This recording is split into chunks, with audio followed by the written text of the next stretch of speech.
Ladies and gentlemen, today I want to remind you of a truth that will shift your perspective on every opposition you face.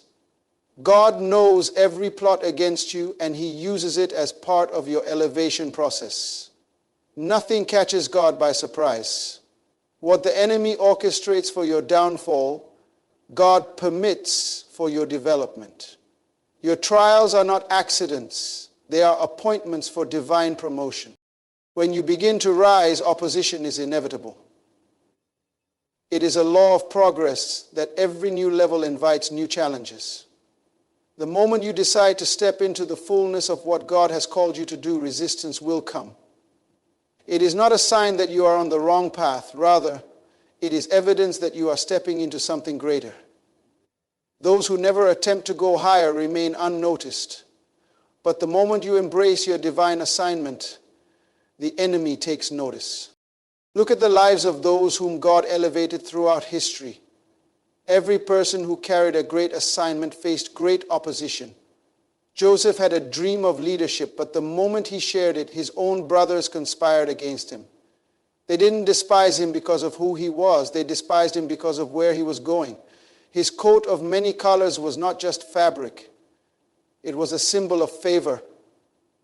And favor will always attract resistance. His elevation required betrayal, accusation, and imprisonment before he could stand in the palace. David was anointed to be king, but his journey to the throne was filled with attacks. The moment he was recognized for his victory over Goliath, the spirit of jealousy rose up against him. Saul, who once celebrated David, became his greatest adversary. Why?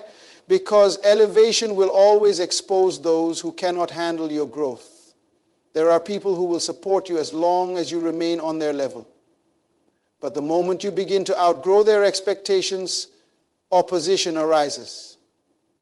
So, even Jesus, the greatest example of purpose and power, was met with relentless opposition. The religious leaders did not fight him because he was doing wrong. They fought him because his presence disrupted their system. He carried a kingdom agenda, and those who benefited from the old order could not handle the arrival of something greater. Every attack against him was proof that his mission was unstoppable.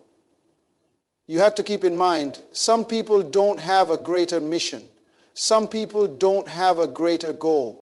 So when opposition comes against you, do not be discouraged. It is not a sign of failure, but a sign of movement. The enemy does not attack those who are standing still. He attacks those who are advancing. If you are facing resistance, it means there is something valuable inside of you that the enemy wants to stop. But here is the truth. No weapon formed against you will prosper. They may plot, they may scheme, but their plans cannot override the purpose of God. This is why you must not shrink back in the face of adversity.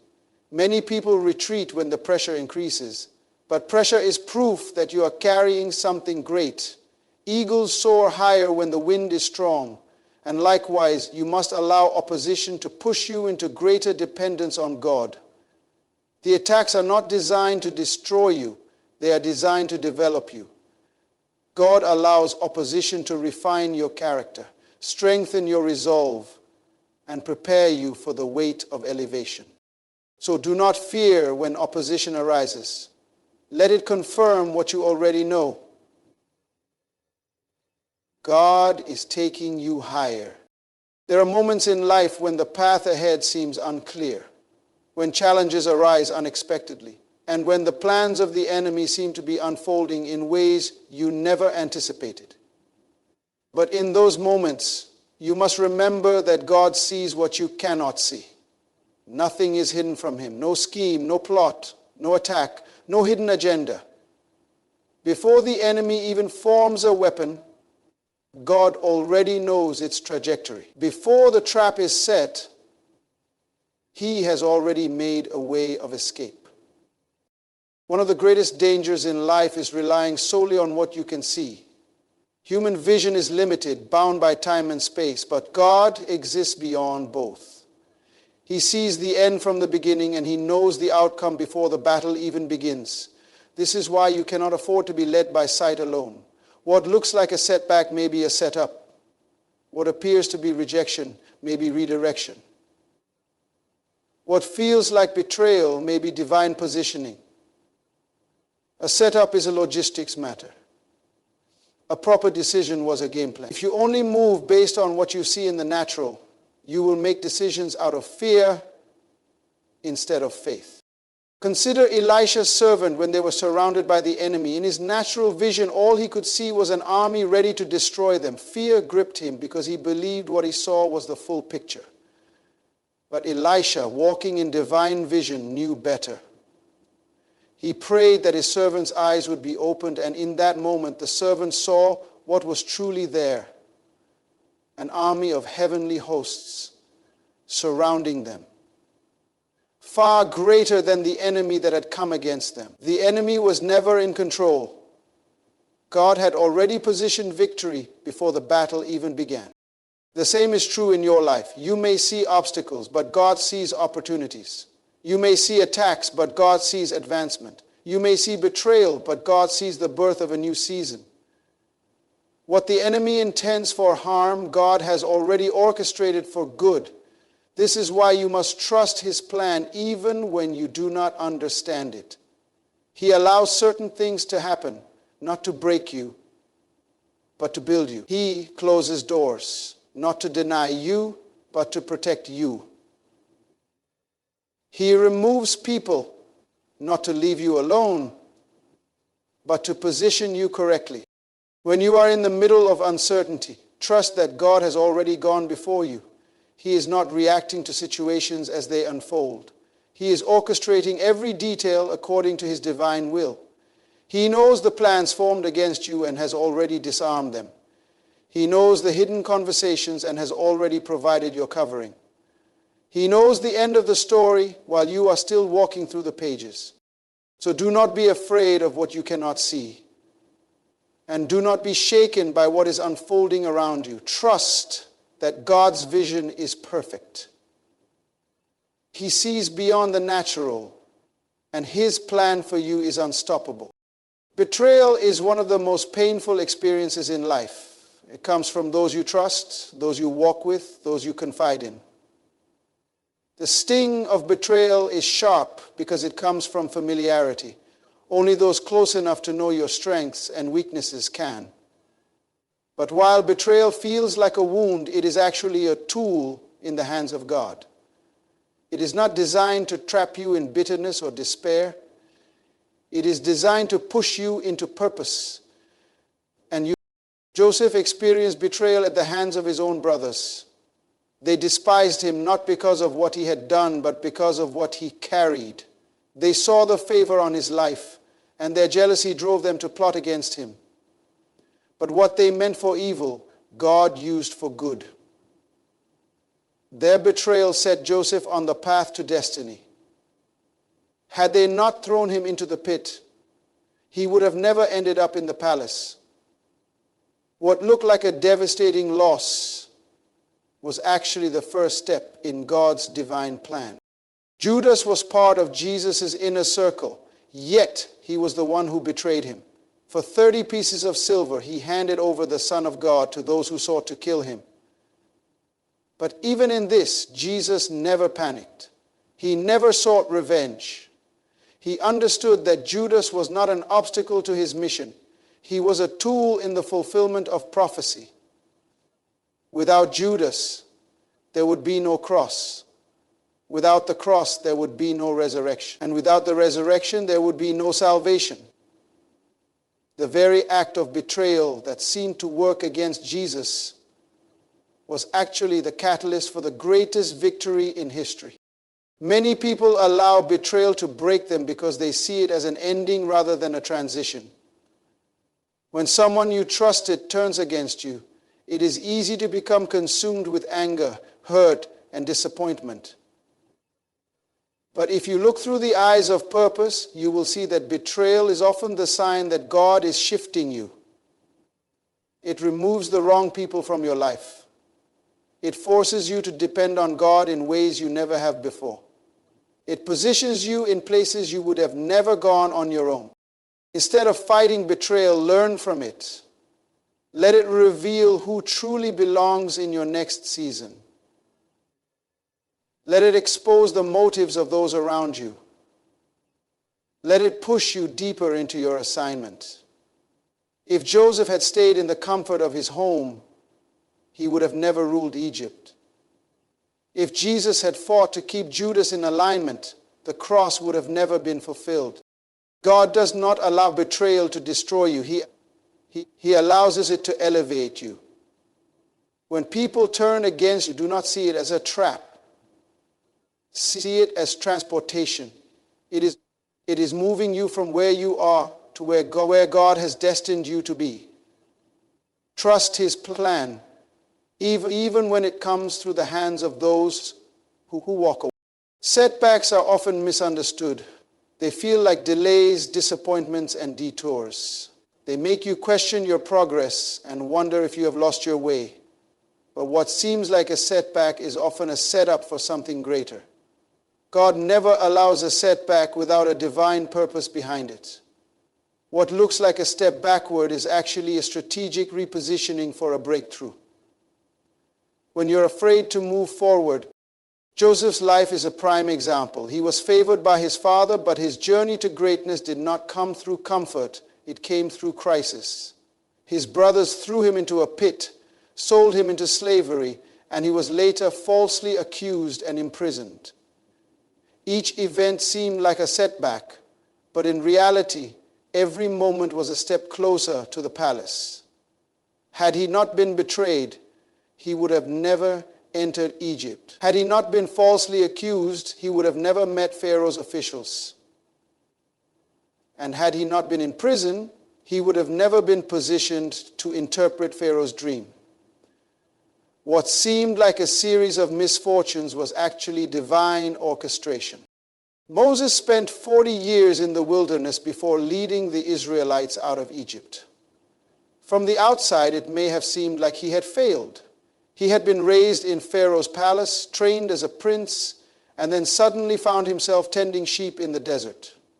But what looked like a setback was God's way of preparing him. The wilderness was not a punishment. It was a classroom.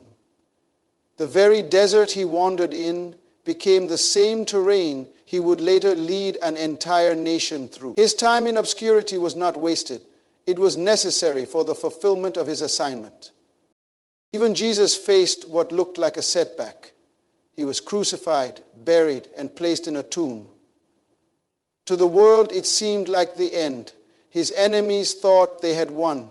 His disciples were in despair, believing all hope was lost. But what looked like the ultimate defeat was actually the greatest setup in history. Without the cross, there would be no resurrection. Without the suffering, there would be no redemption. His apparent setback was the very thing that ushered in the victory of salvation for all mankind. This is why you must never judge your situation by what it looks like in the moment. You may have lost an opportunity, but God is setting you up for a greater one. You may have faced rejection, but that rejection is positioning you for divine direction. You may have encountered failure, but that failure is teaching you what success alone never could. God never wastes pain. He never allows a setback unless it serves a purpose. The delays, the disappointments, and the detours are all part of a bigger picture that you may not yet see. Trust that what appears to be a step backward is actually a setup for something beyond your expectations. What the enemy meant for harm, God is turning for your good. Keep moving forward, because your setup is already in motion. Enemies are often seen as obstacles, but in the hands of God, they become instruments of elevation. When God has marked you for greatness, He will use even those who oppose you to push you into purpose. The very people who try to destroy you will unknowingly set the stage for your promotion. God does not need favorable conditions to bless you. He can use adversity, opposition, and even betrayal to bring you into your next level. Joseph's brothers hated him because of his dreams. Their jealousy drove them to plot against him, thinking they could silence his destiny. They threw him into a pit, sold him into slavery, and believed they had erased his future. But in their efforts to stop him, they unknowingly propelled him into his assignment. If they had not betrayed him, he would have never ended up in Egypt. If he had not gone to Egypt, he would have never entered Pharaoh's palace. The very people who sought to destroy him were the ones God used to position him for leadership. In the end, Joseph's enemies had to come and bow before him, just as his dream had foretold. David was just a shepherd boy, overlooked and underestimated, until Goliath appeared. It was his enemy that announced him. Before facing Goliath, David was unknown to the people, but after he defeated the giant, his name spread throughout the land. What looked like a battle was actually a divine setup for recognition. Goliath was not an obstacle. He was a stage. The very enemy that threatened Israel became the reason David was elevated. Without Goliath, David might have remained in obscurity. But God used an enemy to introduce him to his destiny. Even Jesus experienced this principle. The religious leaders who sought to destroy him were the ones who unknowingly fulfilled prophecy.